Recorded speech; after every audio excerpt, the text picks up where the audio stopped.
질의응답을 이어가도록 하겠습니다. 뜨거운 박수로 환영해 주시기 부탁드립니다. 네. 저는 제적 사찰에서 예불 시간에 금강경 1독씩을 독송하고 있으며 동참하지 못할 때는 집에서 꾸준히 독송해 온 지가 3년 정도 되고 있습니다. 그러던 중 유튜브에서 법사님의 강의와 법문을 듣게 되면서 금강경에 좀 더 관심을 갖게 되었습니다. 공부하는 시간도 많아졌고 1독에서 2독으로 늘려 독송하고 있는데요. 저는 1독하면서도 잘했다, 나를 칭찬하면서 왔었는데 바른법 연구원 도반님들께서는 7독을 하고 있었던 것입니다.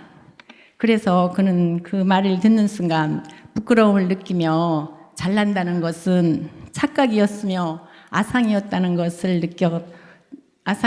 실감하면서 부처님께 바쳐 보았습니다.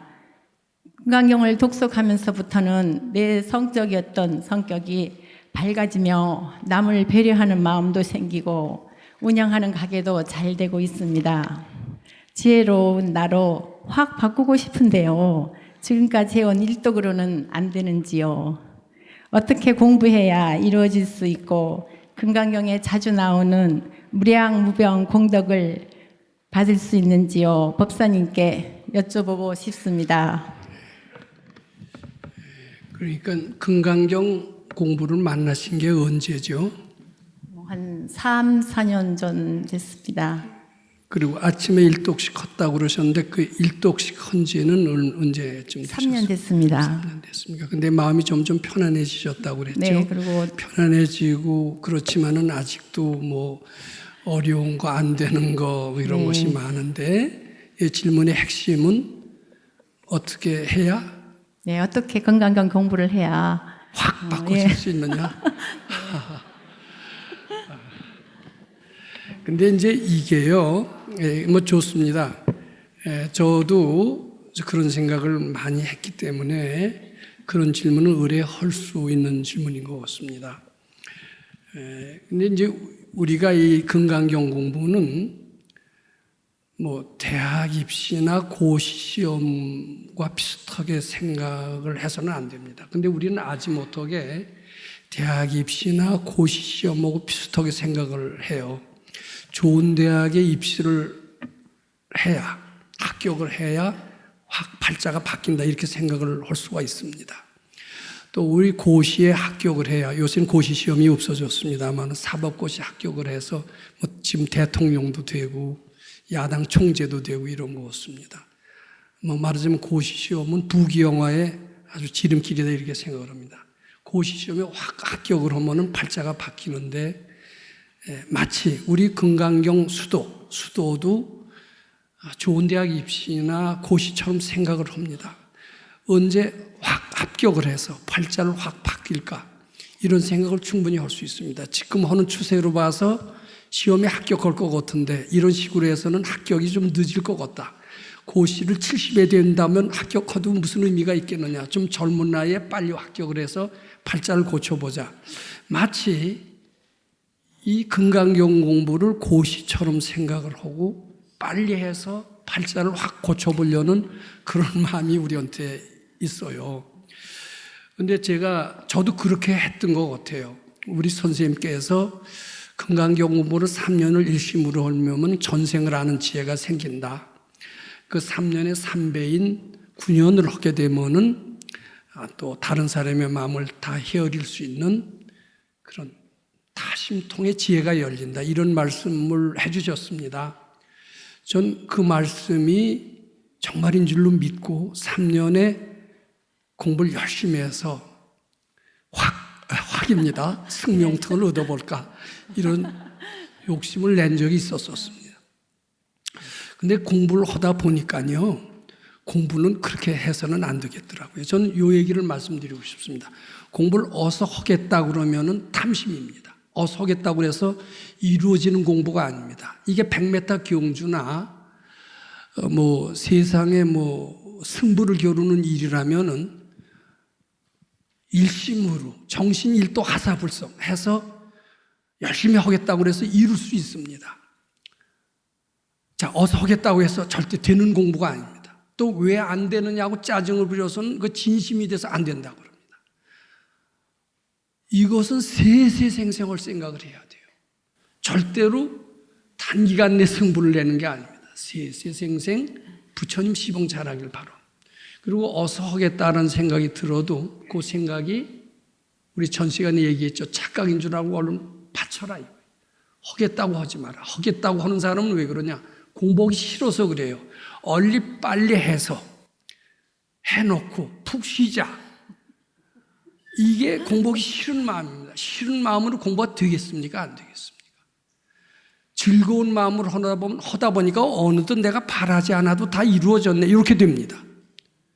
공부 잘하는 사람, 아주 수석으로 합격한 사람은 공부 어서 하겠다고 하지 않습니다. 공부 즐겁게 합니다. 공부가 싫지가 않습니다. 하다 보니까 나도 모르는 사이에 수석이 된 겁니다. 이 공부는 100m 승부를 겨루는 그런 기용주와 같은 공부가 아닙니다.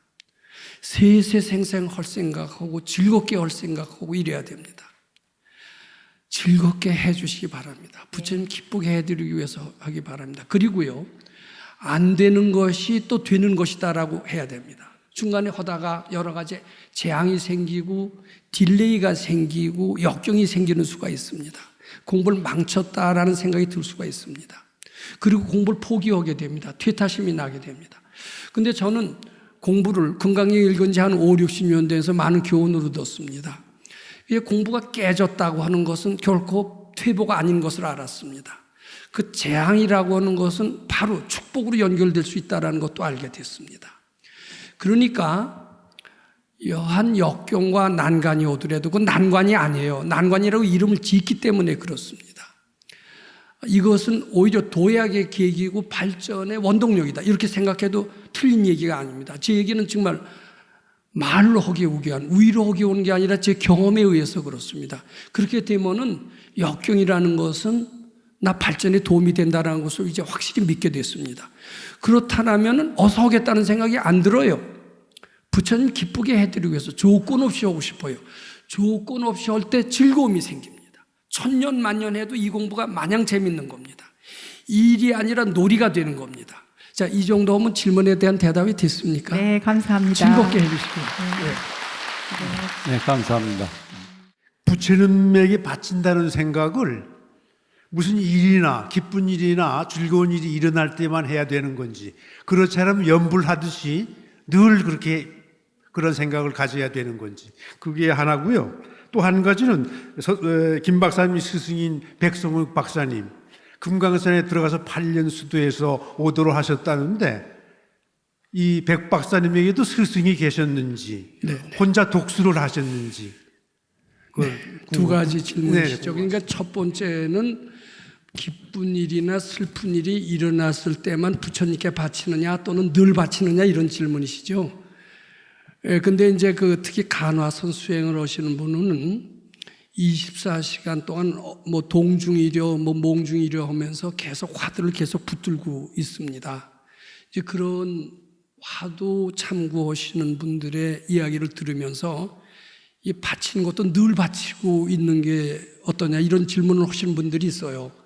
그리고 이제 저희가 뭐 서가모니불 또는 미륵전열애불 이런 연불을 권하는데, 연불도 24시간 하는 연불이냐 뭐 이런 질문을 하시는 분들이 있습니다. 근데 제가 여기서 분명히 말씀드립니다. 24시간 할 필요 없습니다. 생각이 올라올 때만, 기쁜 생각이 올라올 때 그 생각이 잘못인 줄 알고 바치시기만 됩니다. 그럼 편안해, 들뜨는 마음이 가라앉습니다. 또 이게 역경이다, 힘들다, 우울하다 이런 생각이 들으면은 그것도 역시 착각인 줄 알고 부처님께 바치시면 됩니다. 그럼 편안해집니다. 그럼 편안해지면 안 바치면 뭐 안 바쳐도 되느냐 뭐 이런 얘기를 질문하실 수 있습니다. 예, 편안하면은 일부러 억지로 지어서 바치려고 하지 마시기 바랍니다. 억지로 하는 것은 마치 평지풍파를 일으키는 거나 똑같습니다. 즉 분별이 올라올 때 안 바치지만 마셔라 이거예요. 안 바치지만 말면 되지. 늘 바치고 있다. 늘 집중하고 있다. 이것은 새로운 하나의 상을 만들 수가 있습니다. 또 그렇게 하기도 어려워요. 그러니까 올라올 때만 방심하지 말고 게으르지만 말고 아니하시지만 마시기 바랍니다. 그리고 그 달마대사 어록에 보면은요, 선지식의 중요성을 굉장히 강조합니다. 해능대사 6조 해능대사 말씀을 보더라도 6조 단경을 보면 선지식이 반드시 필요하다라고 그런 말씀을 강조하고 있습니다. 특히 달마대사 같은 부분은 선지식이 만나기 전에 혼자 한 공부들 있죠. 말짱 헛공부라고 얘기를 합니다. 차라리 선지식을 만나기를 부지런히 원을 세울지언정 자기 혼자 하는 공부는 매우 위험하다라는 말씀을 하십니다. 저는 그런 말씀을 들었음에도 불구하고 마치 우리가 독학으로 대학 입시를 하고 독학으로 고시를 하듯이 부처님 가르침도 독학으로 못할 것이 뭐 있느냐 이런 생각을 한때 한 적이 있었습니다.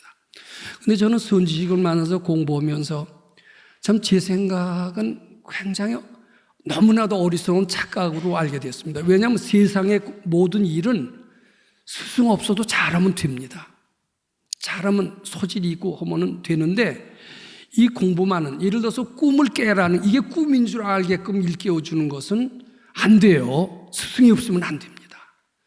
반드시 스승이 있어야 됩니다. 그래서 부처님도 문수보살을 뭐라 하면 칠불조사라고 합니다.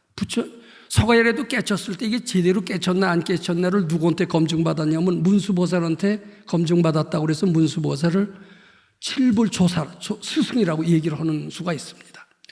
저는 확실히 믿습니다. 깨치는 사람은 반드시 밝은 스승을 만나야 됩니다. 혼자서 깨쳤다는 것은 다 가짜다. 이렇게 단언을 합니다.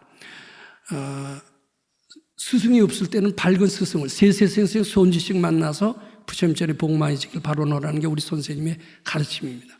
백 박사님도 역시 스승이 있었던 것 같습니다. 그런데 스승은 남자가 아니라 여자가 돼서 굉장히 무시했다고 그래요. 여자가 어떻게 스승이냐 그랬는데 그분은 아마 보통 분이 아니셨고 중생을 구제하러 오신 보살의 화신이었다는 것 같아요. 그래서 서로 교롭대요. 백 박사님은 당시 한국인으로서 최초인 독일의 철학 박사입니다. 게다가 불교로서 논문을 쓰셨기 때문에 또 어렸을 때 승려가 되셔서 대단한 자부심이 있었대요.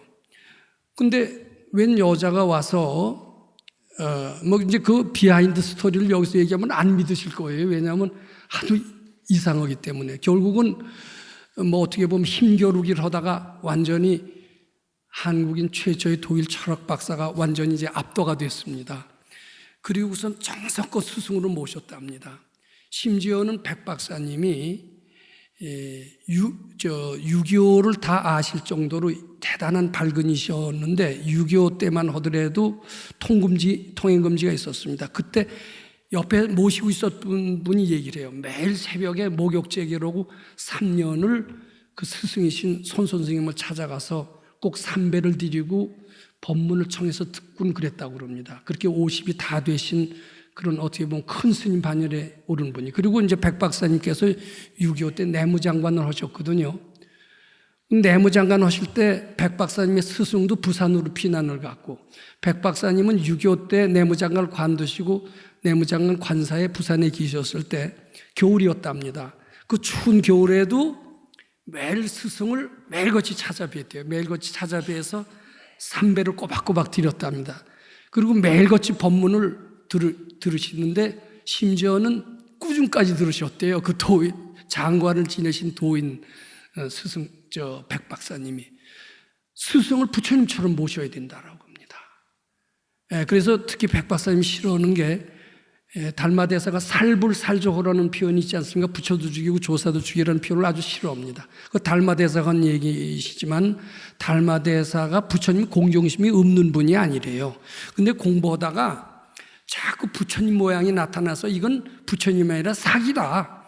그래서 부처도 죽이고 조사도 죽여라는 얘기가 이제 하신 것이지 우리는 부처님을 공경해야 되고 스승을 공경해야 된다라는 말씀을 강조하셨고 백 박사님도 그 선지식을 통해서 깨달음을 얻은 것으로 알고 있습니다.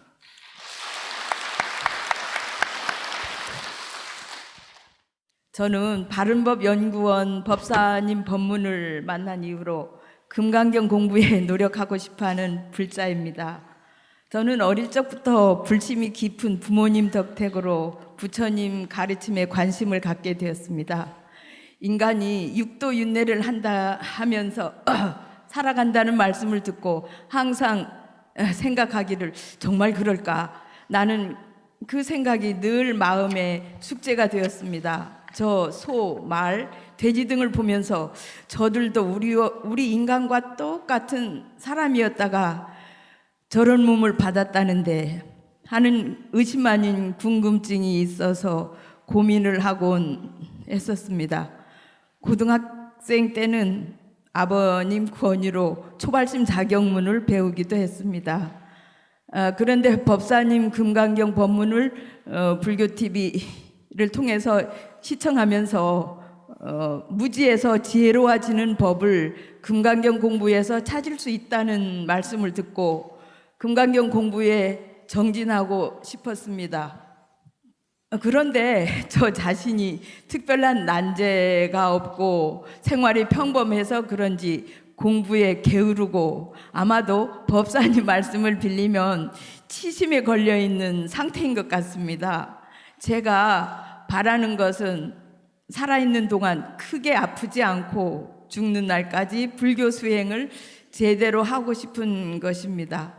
그리고 금강경에 의지해서 재앙을 소멸하고 소원 성취하는 법을 생활 속에서 실천해보고 싶습니다. 하지만 이러한 마음과는 달리 실제로는 간절하게 성실하게 공부에 임할 수가 없어서 마음이 불편합니다. 부족한 제가 어떻게 하면 정신 차리고 공부할 수 있을지 여쭙고 싶습니다. 그리고 그 한 가지 더 붙이면 그 법사님 법문을 듣는 분들이 다 환희심을 나서 금강경을 여러 독하고 또 금강경을 열심히 그 독경을 한다는데 제가 그 금강경을 하루에 최소한 1독은 매일같이 하고는 있는데 그 환희심을 내는 단계가 아직 이르지 못해서 더 그런지도 모르겠습니다. 좀 많이 도와주십시오. 공부가 좋다는 것도 아시고 공부가 또 하려는 의욕도 있으신 것 같습니다.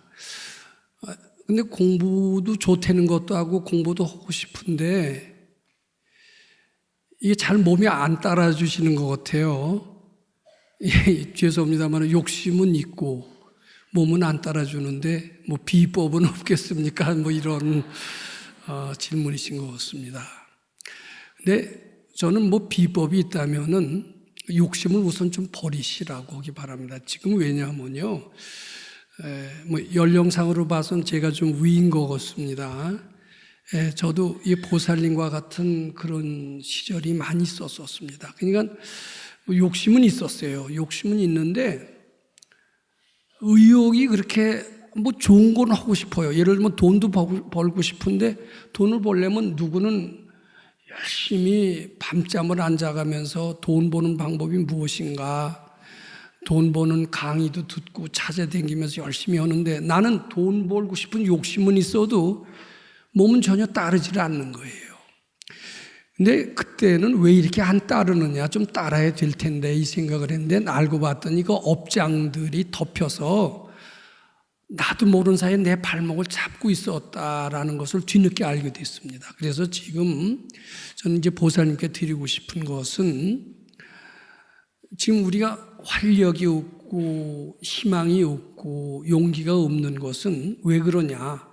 누구는 활력도 있고 용기도 있고 적극적인데 나는 왜 이렇게 적극적이도 않고 활력도 없고 용기도 없느냐? 왜 그러냐면 우리 무식업으로 지은 업보업장이 나의 활력을 가로막습니다. 탐진치를 삼독이라고 그러지 않습니까?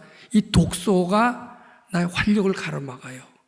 나의 낙관적인 사고방식을 비관적으로, 낙관적이지 못하게 하고 비관적으로 만드는 겁니다. 그리고 무언가 의욕이 안 생겨요. 하고는 싶은데. 그것도 탐진치 삼독이라는 업장이 그 독소가 내 몸에 퍼져서 지금 그렇게 나로 하여금 무기력하게 만드는 겁니다. 그러면 지금 나는 어떻게 해야 사느냐? 욕심을 우선 빨리 버리셔야 됩니다. 그리고 내 속에서 독소를 몰아내서 뭐 요새 뭐라 그럽니까? 그 면역력 뭐를 키워서 이렇게 하듯이 면역력을 키우는 노력을 지금 건강하시지 않은 거예요, 정신이. 면역력을 키우는 노력을 해야 됩니다. 그것이 무엇이냐라고 얘기를 하면은 금강경 독성하고 아까 말씀드린 대로 올라오는 모든 생각을 그대로 가지고 있으면요, 이 생각이라는 게 굉장히 해롭습니다. 생각이라는 게 탐진치로 나눌 수가 있어요. 탐진치를 삼독이라고 하듯이 독소입니다. 독소가 돼서 우리 정신을 약하게 하고 몸을 약하게 합니다. 그래서 이 생각을 자꾸 부처님께 바치시는 연습을 해 주시기 바랍니다. 그리고 이제 금강경을 1도 거기도 힘들더라고요. 처음에 보니까.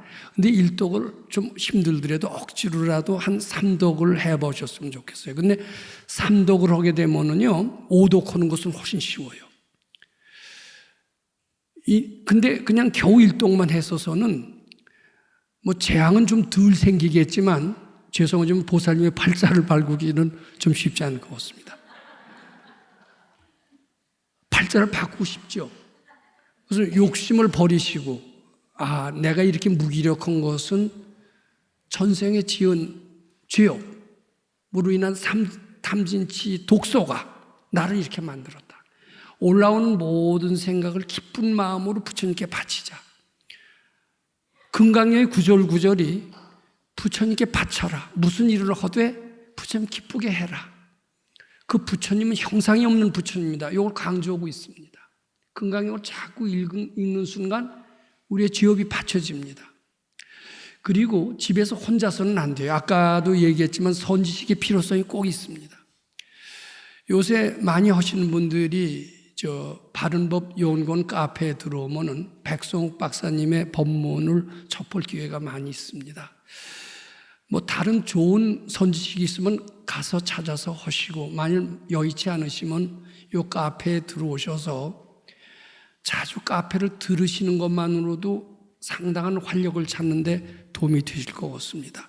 한층 더 나가서는 바른법연구원에서는 주말 출가 프로그램이라는 것이 있어요. 저는 공부를 하기 위해서 집안에서 떠나서 4년간 출가해서 공부한 적이 있었습니다.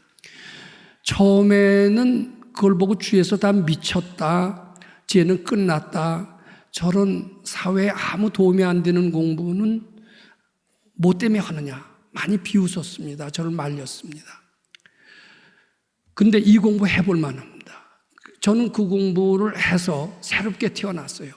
저는 무기력하고 욕심은 있지만은 몸이 안 따라주는 그 저의 그 제약을 이 금강경을 통해서 굉장히 저는 활력 있는 사람으로 바뀌었던 경험이 있습니다. 출가는 하시기 어렵더라도 주말 출가라도 한번 해보시기 바랍니다. 금강경 1독에서 한 3독 정도로 높여주시기 바랍니다. 그리고 욕심을 버리시고, 욕심의 반대는 뭐냐면 부처님 시봉 잘하길 바론, 아침에 눈 뜨면 부처님 전에 복 많으시길 바론 해주시기 바랍니다. 가능하면 시간이 어렵다면 집이 어디시죠? 제주도요? 예, 서울까지 오시기 힘들죠? 그럼 인터넷으로 보시고 이메일로 질문 오셔도 좋은데, 저도 출가했듯이 여기 스님들께서도 출가해서 공부는 상당히 틀리더라고요. 세속에서 오는 공부도 또 물론 공부 안 되는 건 아니지만은 거의 분위기가 틀려요. 그래서 한번 좀 해보시기 바랍니다. 많은 분들이 주말 출가를 즐기시고 새롭게 달라지는 것을 발견하고 잘하고 있는 것을 저는 확실히 보고 확실히 압니다. 네.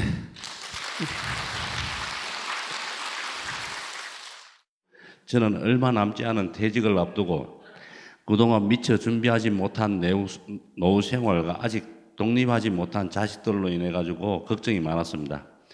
불확실한 미래에 대한 그 걱정과 두려움이 금강경 독송을 하면서 점차 사라졌고, 또 그 안절부절하던 그 마음은 지금 거의 없어진 상태입니다.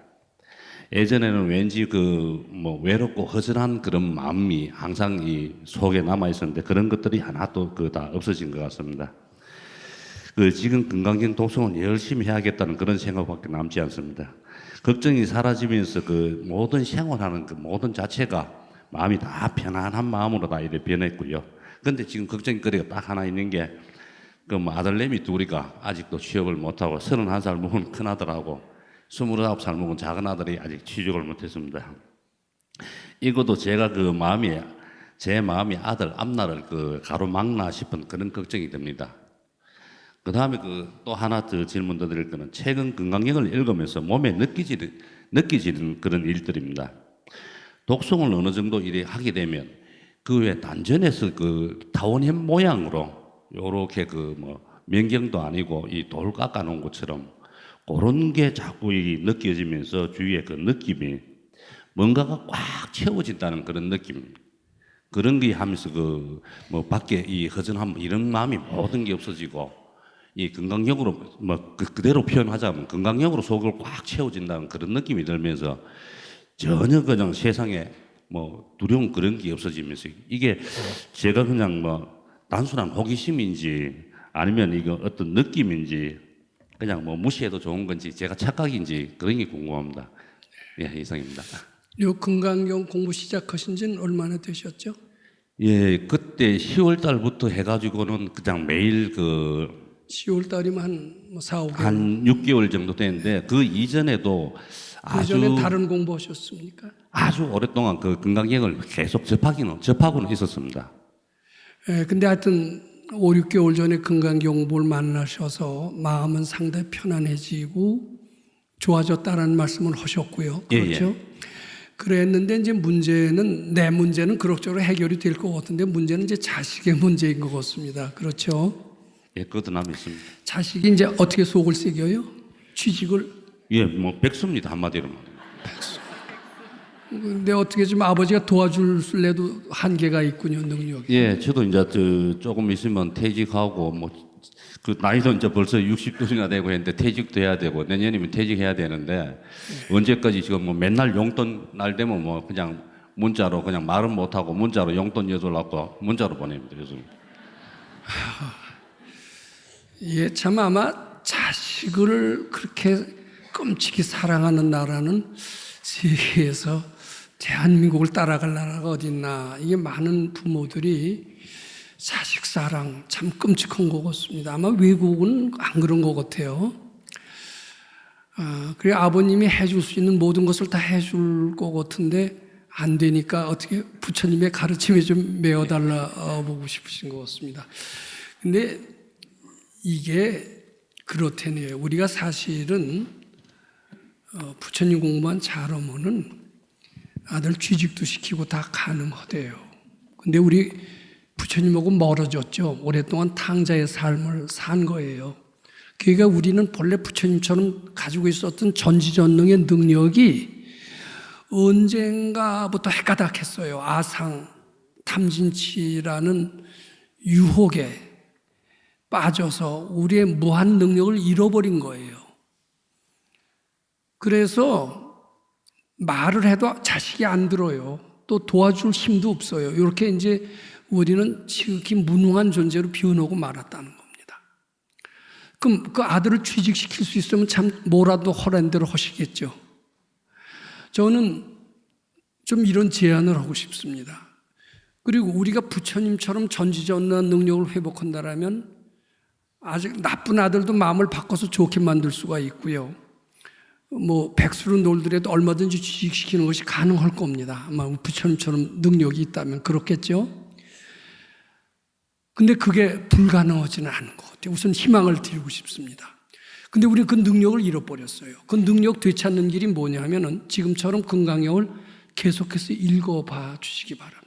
그리고 이 걱정스럽죠. 아들이 취직도 못하고 백수로 놀고 게다가 속까지 새깁니까? 속은 안 새깁니까? 속도 새겨요.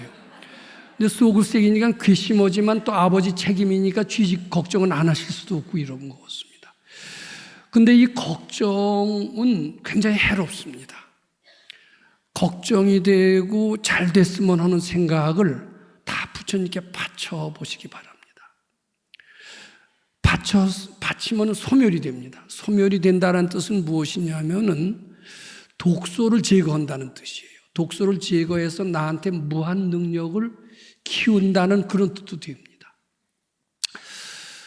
여기 스님들 계시지만은 절간에 이런 얘기가 있습니다. 1인 출가는 구대 생천이라는 말이 있습니다. 한 집안에 출가하는 스님이 나오면은 구대, 위로 구대, 옆으로 구대, 다 구대가 생천, 천당에 난다라는 얘기입니다. 저는 이 얘기가 출가를 권하는 그냥 출가 권하는 그런 좋은 덕담으로만 들었어요. 근데 그렇지가 않더라고요. 출가를 해서 수도를 하면은 마음속에 탐진치나 아상이 소멸이 됩니다. 소멸이 되면서 부처님의 광명이 스며들어요. 자기가 부처님과 같은 위대한 존재라는 그런 깨달음에 도달하게 됩니다. 실제로 위력을 발휘해요. 구대를 천당에 가게 할 수 있어요. 중생을 제도할 수 있는 힘이 나올 수 있습니다. 근데 제도라는 것은 제도하겠다고 의욕을 갖고 설친다고 제도가 되는 게 아니에요. 제도할 수 있는 능력을 가장 키우는 좋은 방법은 지속에 있는 탐진치를 자꾸 비워서 가짜 나를 없애고 참 나를 드러내게 하는 겁니다. 그럴 때까지 자꾸 금강경 읽어보세요. 읽어보시다 보면, 그리고 특히 아들에 대한 걱정, 근심, 그리고 불쾌한 생각을 굉장히 아들의 장래를 망치게 합니다. 근심을 바치세요. 불쾌한 생각을 바치세요. 아들을 생각할 때마다 저 아들이 부처님 전에 복 많이 짓길 바론, 신신발심에서 복 많이 짓길 바론, 부처님께 환희심 내서 복 많이 짓길 바라면서 진심으로 사랑의 축복의 마음을 보내줘 보시기 바랍니다. 그럼 아들에 대한 불쾌한 걱정, 근심이 사라지면서 부처님의 무한 능력이 어느 때 내 마음속에 깃들 수가 있습니다. 그것은 아들을 제도하는 힘이 있어요. 한번 그렇게 해봐 주시기 바랍니다. 언제가 그렇게 될 때냐? 근심 걱정이 사라질 때입니다. 취직시키려고 백을 얻어서라도 취직시키려고 이렇게 하실 필요가 없습니다. 근심 걱정하는 마음을 자꾸 부처님께 바치시고, 특히 미워하는 마음도 자꾸 바쳐보시기 바랍니다. 그럴 때 내 마음속에 부처님의 광명이 임하시어 경우에 따라서는 무한 능력을 오게 하세요. 그것은 내 마음을 편안하게 함과 동시에 자녀들의 문제를 능히 해결시키는 위력을 발휘합니다. 말하자면 1인 출가 9대 생천이라는 말과 동일합니다. 확실히 저는 그런 경험을 했고 주위에서 경험을 한 사람을 많이 봤습니다. 제 말을 믿으시고 열심히 금강경 읽으시고 경우에 따라서 주말 출가도 한번 해보셔서 특히 아들에 대한 근심 걱정이 얼마나 아들의 앞길을 막는 것인가, 이것을 알아주시기 바랍니다. 근심 걱정, 두려움, 나아가서 노여움, 이것을 힘써 부처님께 바쳐서 해탈하시도록 노력하시기 바랍니다. 그런 분별이 사라질 때 감사합니다. 내 마음속에 부처가 능력을 발휘합니다. 실제로 기적적인 일은 충분히 일어날 수 있다, 이렇게 말씀드립니다. 단전 얘기를 제가 말씀한, 이제 금강경을 읽는 사람의 경험을 제가 참고로 말씀드립니다. 경을 읽다 보면은 마음이 안정이 됩니다. 왜냐하면 그 경 속에는 무슨 생각이든지 부처님께 바쳐라, 착각인 줄 알고 바쳐라, 무슨 일을 하더라도 이기적인 목적으로 하지 말고 순수하게 부처님 시봉하는 마음으로 해라, 이런 구절로 꽉 차 있기 때문에 경을 읽는 순간 부처님 마음이 나한테 임합니다.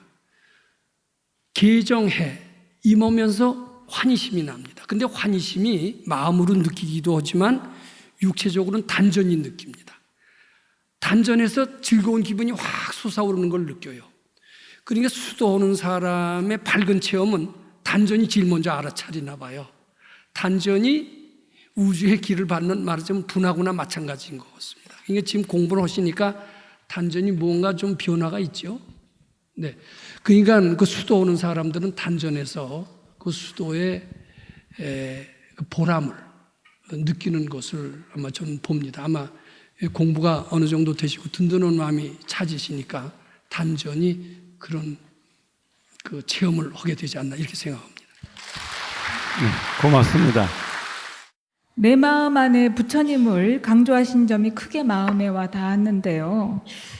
그 유교의 분별심이나 도교의 비움, 또 나아가서 기독교의 사랑이 같은 맥락이라면 그 그 이기심이 아닌 어떤 순수한 마음, 또 어떤 이타주의적인 마음으로 매사에 임한다는 것이 곧 부처님 시봉을 하는 것과 같은 의미를 뜻하시는 건지 한번 묻고 싶고요.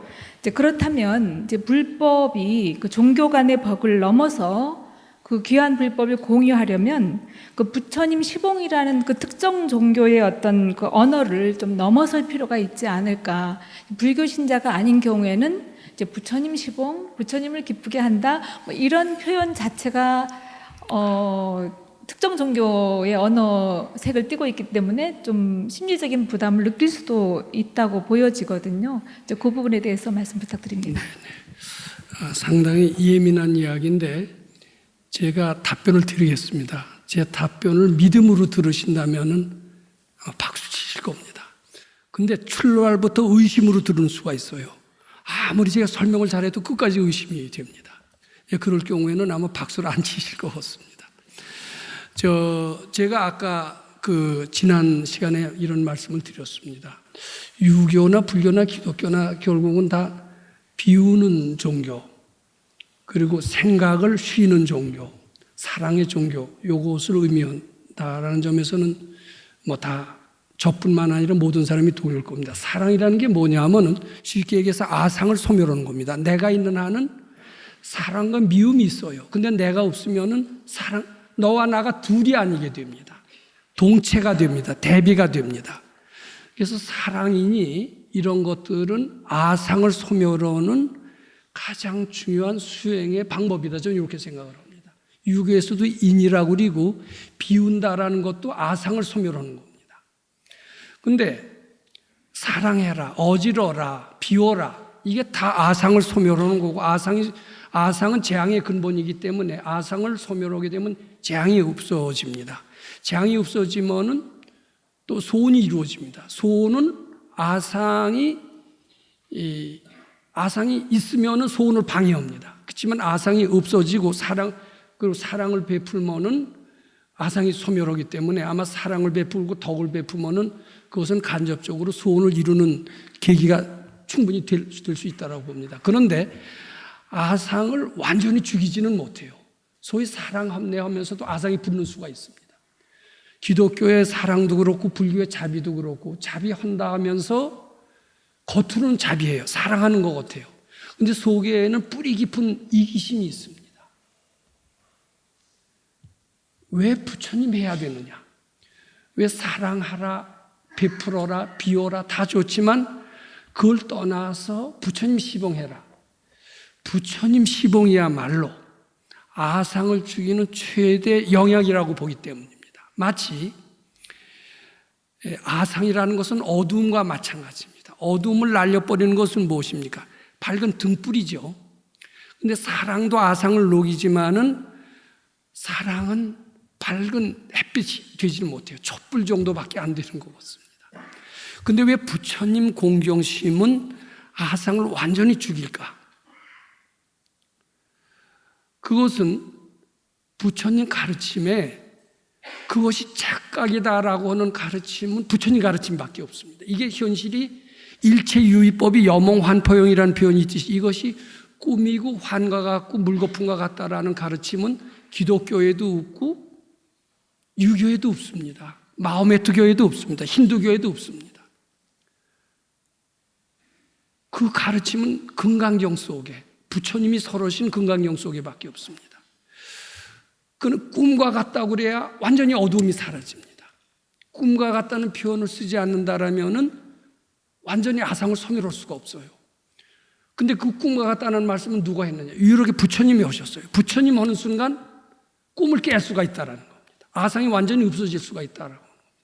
아상이 완전히 없어져서 진실한 행복, 영원한 지혜 이걸 얻을 수가 있다라는 겁니다.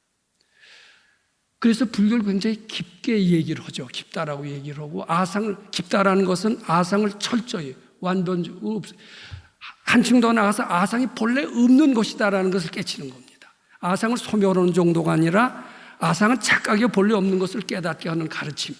이것은 불교밖에는 없습니다. 그것을 누가 얘기했느냐? 서가열애께서 얘기해 주셨어요. 그 서가열을 공경하는 마음은 아상을 완전히 없애는, 소멸하는 그런 원동력이기 때문이라는 겁니다. 그래서 이 불교는 유교하고 훨씬 깊습니다. 그리고 분별을 완전히 뿌리채 없애는 겁니다. 사랑하라 그러면은 아상이 붙어서 완전히 아상의 뿌리채 뽑기 어렵다라는 겁니다. 참선하라.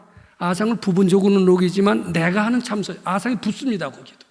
어떤 경우에도 아상은 아주 뭐 잘그머리처럼 붙습니다. 아상을 근본적으로 녹이는 것은 출발부터 부처님 15호는 마음으로 해야 된다. 이게 제 생각입니다.